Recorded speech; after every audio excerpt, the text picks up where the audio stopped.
Big Bangers, kita kembali ke Kota Gede.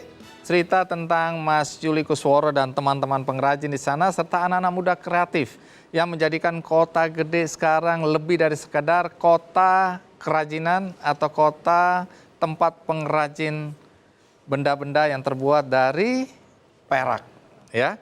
Nah, kembali ke dampak tadi ya. Tapi sebelum masuk dampak, saya tertarik dulu untuk lihat ini nih. Ini prototipe atau ini jembatan apa ini ya?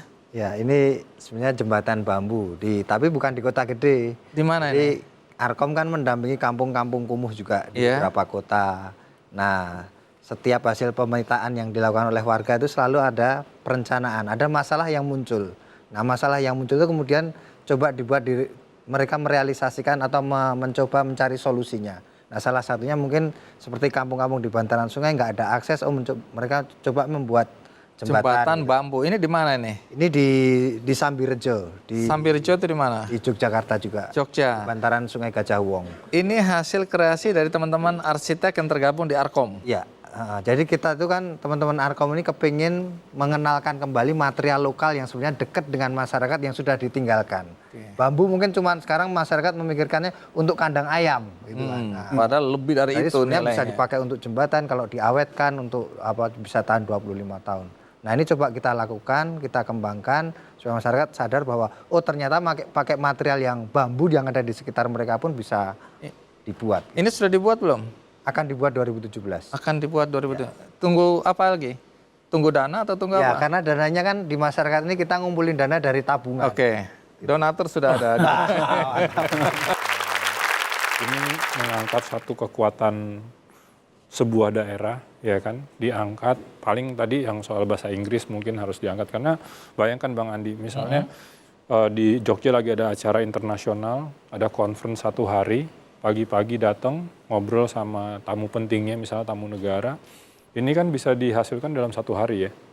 Jadi dia wawancara, dia ngobrol, dibikin kita conference seharian, selesai conference, Kasihkan. itu kan orang luar negeri kaget. Ini hanya dalam 1 hari udah bisa kayak gini. Nah, hal-hal kayak gitu kayaknya harus lebih diangkat lagi, karena sebenarnya dari ngeliat petanya tadi sih ini luar biasa gitu loh, keren banget untuk baik dari luar negeri ataupun dari turis lokal ya untuk melihat hal seperti ini. Dan saya jujur aja ini senang sekali ketemu, karena kalau saya ke Jogja misalnya terus diajak ke Kota Gede, saya selalu membayangkan hanya sekedar untuk membeli kerajinan perak.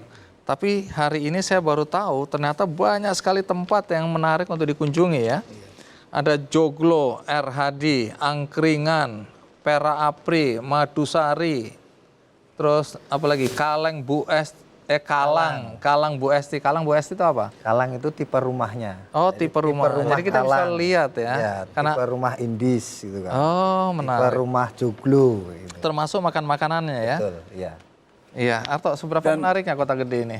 Wah, menurut saya ini benar-benar proyek yang sangat-sangat seksi ya kalau saya sebut ya. Kenapa? Karena sebenarnya apa yang dilakukan oleh Mas Yuli itu apa yang disebut dengan community based destination branding. Jadi destination branding yang dibangun lewat gerakan komunitas. Kalau Mas Yuli punya partner, nggak usah harus perusahaan besar, perusahaan di daerah itu pun mau berkontribusi. Karena Kota Gede sendiri sekarang selain dari Bali, Jogja sendiri sudah menjadi pusat destinasi, dan sekarang zamannya kita sebutnya geo-traveler.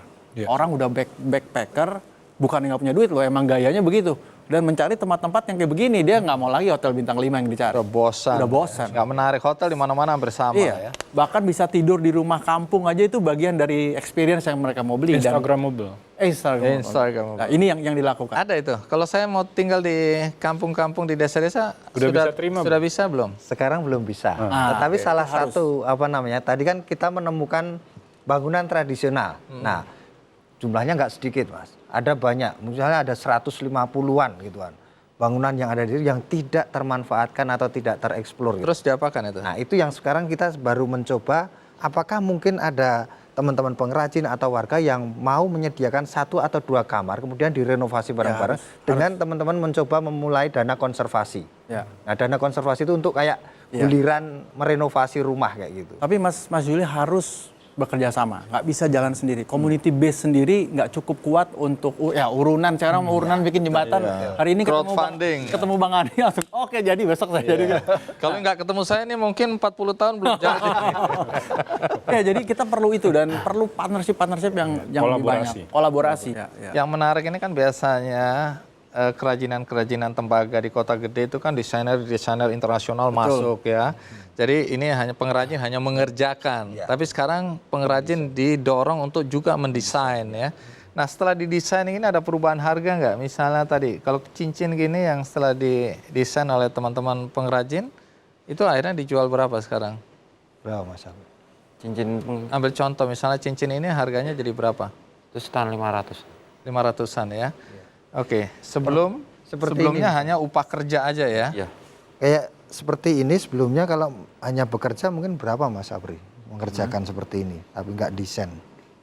Hanya mengerjakan aja terus upah aja ya, dibayar upah. Yang Berapa? Sekitar 35. 35.000. 35.000 Sekarang ini barang ini dijual 200.000. dan itu relatif masuk Iya. ke pengrajin semua. Semua ya? pengrajin masuk ke pengrajin. Wah, perbedaan yang mencolok. Oke, harapan Anda sendiri terakhir dengan apa yang Anda lakukan bersama teman-teman Arkom ini? Ya sebenarnya kami itu kan kayak apa namanya menyebarkan virus gitu kan bahwa kerja-kerja arsitektur itu bukan sekedar kerja studio, kerja untuk apa namanya mendesain bangunan saja, fisik saja, tetapi juga ada kerja-kerja yang bersama masyarakat yang itu sebenarnya sewaktu kami kuliah itu jarang sekali diajarkan ke kami sehingga mungkin wawasan teman-teman itu soal sosial itu minim, soal teknis yang kuat gitu. Nah, ini coba kami berikan semacam memberikan virus bahwa ini ada pilihan-pilihan profesi arsitek yang juga penting dekat dengan masyarakat yang juga memberi dampak langsung ke masyarakat. Nah, itu yang kita coba anak-anak muda fresh graduater ini coba kami ajak untuk masuk ke itu karena banyak sekali sebenarnya. Dan Dan mereka tertarik ya?